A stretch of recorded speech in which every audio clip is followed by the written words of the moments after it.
네, 안녕하세요. 네, 어떤 게 궁금하세요? K2C고요. K2C고요. 매수가랑 비중이요? 예, 1,800원에 25%요. 1,800원이요? 네네. 일단 비중이 25%라서 질문을 해야 될 것 같은데 추가 매수할 돈은 있으세요, 혹시? 한 5% 정도밖에 5% 갖고 안 돼요. 추가 매수라는 것은 내가 매수한 금액만큼 해야 돼요. 5%는 안 하는 일만 못해요, 그거는. 뭐 한다고 하나 싶은 정도의 돈이에요. 5% 가지고는 택도 없고요. 한 25% 정도의 현금이 나와야 되는데 다른 종목 정리해서라도 이거 이제 추가 매수를 하지 않으면 KC 탈출이 힘듭니다. 추매를 해도 되는 기업인지 제가 불안해서. 추매를 해도 되는 기업인지보다 중요한 건 추매를 안 하면 지금 이거 손실을 그냥 완전히 그냥 각오하고 나와야 돼요. 그러니까 추매를 해도 되는 기업이 아니더라도 추매를 해가지고 매수가를 낮춰가지고 탈출하는 것을 좀 모험을 걸어봐야 되는 거죠. 내가 너무 이상한 터무니없는 가격에 잡아놨으니까요. 이해가 되세요, 혹시? 이 기업이 잘 났고 못 났고가 문제가 아니라 내 매수가가 엉망이기 때문에 그 내 매수가를 엉망진창인 것을 다시 바로잡기 위해서는 추가 매수가 필요하다 이 말이에요. 이 기업이 상폐가 된다 하더라도 필요하다 이 말이에요. 왜냐하면 나는 지금 이걸 지금 추가 매수 안 하면 이 손실 그냥 그대로 다 감당하고 나와야 돼요, 그냥. 근데 어쨌든 손실 줄이고 싶으신 거잖아요, 그죠?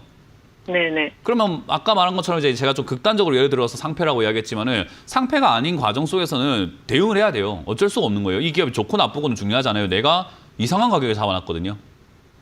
비중도 25%나 너무 많이 잡아놨단 말이죠. 그러면 추가 매수를 해도 되는 기업인가가 아니라 해야만 하는 가격에 잡아놓으신 거예요, 그냥. 그러니까 이거는 지금 추가 매수를 안 하면 그냥 손실을 각오하고 나오시면 되는 건데 손실 각오 되셨나요? 이거 돈 다 날리셔도 괜찮으세요? 손실률 지금 한 50% 반토막 나 있잖아요, 그죠?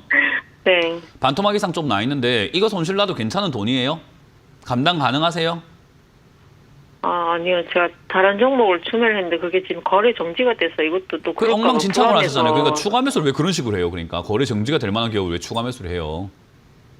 그래서 이것도 멘토님한테 한번 여쭤보고. 그냥 그 전에 했어야지. 돈은 어디다 써버리고 지금 이제 전화해가지고 현금 5%밖에 없으면 제가 도와드릴 수 있는 방법이 뭐가 있겠습니까? 그러니까 지금 방법은 현금을 어떻게든 마련을 하셔야 되는데 대출 없이 뭔가 현금을 마련하셔야 되는데 현금 없으면 이거 그냥 기다려서 나오는 거고 기다려서 나올 때 손실 각오하고 나오셔야 돼요. 제가 신도 아니고 없는 돈을 만들어 줄 수는 없잖아요. 그죠? 네. 그러니까 이미 돈을 써버렸고 그러면 현금이 없고 추가 매수 안 되고 추가 매수 안 되는 상황에서 이 종목을 제가 끌어다 올려드릴 수도 없기 때문에 제가 해드릴 수 있는 최선의 조언은 손실 각오하고 나오자라는 이야기밖에 해드릴 수가 없는 거예요. 이거 되세요? 그래서 제가 항상 이야기하지만 아니 방송 상담해드리고 있고 매주 이렇게 나와가지고 방송해드리고 있는데 상담해드리고 있는데 왜 먼저 추가 매수를 하고 자꾸 전화를 하시나 그런 이야기를 제가 안타까움을 담아가지고 말씀을 드리는 거예요. 그렇게 하고 나면 제가 해드릴 게 아무것도 없거든요. 지금이 딱 그런 상황이 돼버린 거예요. 현금 없지? 추가 매수한 종목은 거래 정지 당했지? 그냥 그거 정리가 안 되지? 그럼 추가 매수할 돈이 없고 그럼 얘는 이제 손실 각오하고 나올 수밖에 없겠죠. 지금 일단 이 회사는 적자가 나고 있는 기업이긴 한데 뭐 반도체부터 해가지고 여기저기 엮여 있기도 하고 예전부터 반도체라든가 전기차라든가 뭐 자율주행이라든가 자동차 부품이라든가 있는데 막 엮여 있던 기업이긴 한데 반도체 관련주 중에서 이제 완제품을 팔아내는 기업들은 돈을 좀 벌어요. 그러니까 삼성전자, SK하이닉스처럼 마지막에 만들어가지고 수출하는 기업들은 돈을 버는데 얘들은 그런 기업으로 납품을 하는 기업이죠. 쉽게 생각하면. 그래서 그런 기업들로 납품을 하는 기업이다라고 하면은 실질적으로 이제 환율 영향을 받을 수밖에 없습니다. 고환율의 영향을요. 그래서 환율이 올라가게 되면은 사오는 원자재는 비싼데 납품가는 싸기 때문에 적자가 나요. 그러니까 이런 기업들이 지금 환율 올라감으로 인해 가지고 바로 적자로 돌아서기 시작하고 반도체가 아까 이제 제가 서두에도 말씀드렸지만은 지금 위기예요. 반도체는요. 그렇기 때문에 사실 이런 차량용 반도체라든가 반도체 이런 쪽으로 엮여 있는 모든 기업들이 지금 위기 상황에 놓였다 생각하시면 됩니다. 그래서 이 기업은 지금 여기서 어쨌든 반등이 나갈 것인가라고 하면은 과거에도 이렇게까지 빠졌을 때 700원, 800원 언저리쯤 많이 빠지면 500원쯤에서는 반등이 나가는 그런 특징을 갖고 있던 기업이긴 해요. 그래서 얘가 지금 여기서 더 큰 악재가 발생되지 않는다면 더 큰 악재라 하면 이제 재무적인 문제가 될 건데 재무적인 문제로 봤을 때는 아직까지 크게 문제가 생길 것 같지는 않아요. 왜냐하면 지금 부채가 줄어들고 있고 자본은 많아지고 있으니까 오히려 돈은 많아지고 있는데 빚은 적어지고 있으니까 재무적인 위험은 좀 덜하다라고 생각 한번 해볼 수 있겠죠. 그러면 어쨌든 그런 여러 가지 경우를 감안했을 때 한 500원에서 큰 악재만 없다면은 500원에서 한 1,000원 사이 여기 언저리쯤에서 자리 잡다가 튀어 오르게 될 겁니다. 그럼 튀어 오르게 되었을 때 시청량의 매수가까지 갈 거냐? 그건 아닐 것 같고요. 한 1,200원에서 1,300원까지 올라올 텐데 저기서 손절해야 돼요. 아까 말한 것처럼 저기까지 올라오는 것을 염두에 두고 추가 매수를 좀 공격적으로 이제 믿자야 본전이다. 어쩔 수 없다 하고 딱 추가 매수 한번 해볼까라는 시도라도 한번 해볼 수 있어야 되는데 시도할 돈이 없는 거잖아요. 딴 데 추가 매수를 해버려가지고 거래 정지 당해버리고. 그러니까 제가 아니 왜 주식을 할 줄도 모르면서 왜 함부로 매매를 하시고 함부로 선택을 하십니까라는 이야기를 제가 많이 하거든요. 할 줄 모르면 할 줄 아는 사람한테 물어보고 하는 게 낫지 않습니까? 라는 이야기인 거예요. 이미 그렇게 일이 다 지나가 버리고 나니까 저도 지금 안타깝죠. 할 수 있는 게 없으니까. 결국은 시청자님은 각오해야 되는 게 이 종목이 20, 30% 손실은 각오하셔야 됩니다. 돈이 없어서 그래요. 네. 알겠습니다. 돈이 없어서 20, 30% 손실은 각오하셔야 돼요. 그러니까 이거를 그냥 인정합시다.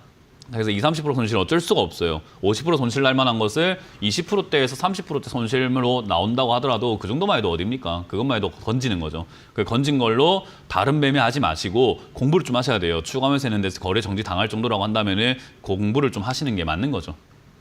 네네. 그래서 지금은 이거는 지금 더 이상 손댈 수는 없고요. 제가 봤을 때는 이거 8만 원 정도, 800원 여적에서 자리를 잡을 가능성이 있어 보이거든요.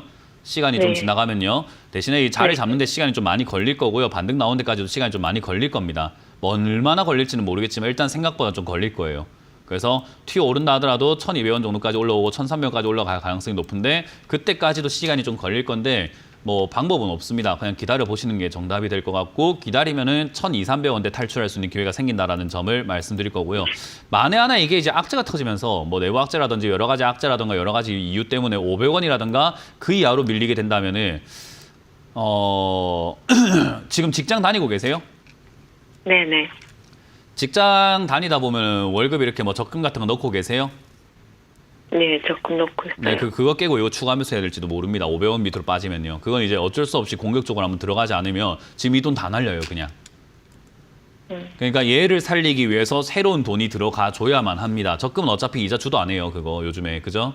그러니까 네. 적금 넣을 의미가 없어요, 요즘은. 차라리 주식 넣는 게 나을 수 있는데 얘를 공격적으로 그만큼 투자할 만한 자리라든가 그 정도의 어떤 힌트가 나와야 되는데 아직은 그 정도의 자리가 아니기 때문에 지금은 꾸준히 적금 넣으시고 얘가 500원 이하로 빠진다거나 거래량이 좀 많이 나와야 되거든요. 지금 이 회사 기준으로 봤을 때는 거래량이 한 1억 주? 얘가 지금 주식수가 많다 보니까 거래량이 한 1억 주나 800 이거 근데 주식수가 너무 많아서 감자할 것 같은 느낌이 들긴 하네요. 어쨌든 그런 걸 해서 빠진다면은 8천만 주 기준으로 해가지고 좀 이렇게 좀 거래량이 좀 많이 실려줘야 돼요. 그때쯤 되고 난 다음에 한두 달 정도 지켜보다가 다시 한번 전화 주신 다음에 그땐 적금 깨고 전화 주시는 게 좋아요. 현금 5% 갖다 안 됩니다. 이거 25%만큼의 현금이 또 있어야 돼요. 그래야지 얘에 들어간 돈을 손실 없이 나오는 걸 노려볼 수 있습니다. 이해되셨나요? 네네, 고맙습니다. 네, 그렇게 전략을 짜시면 되겠습니다. 고맙습니다.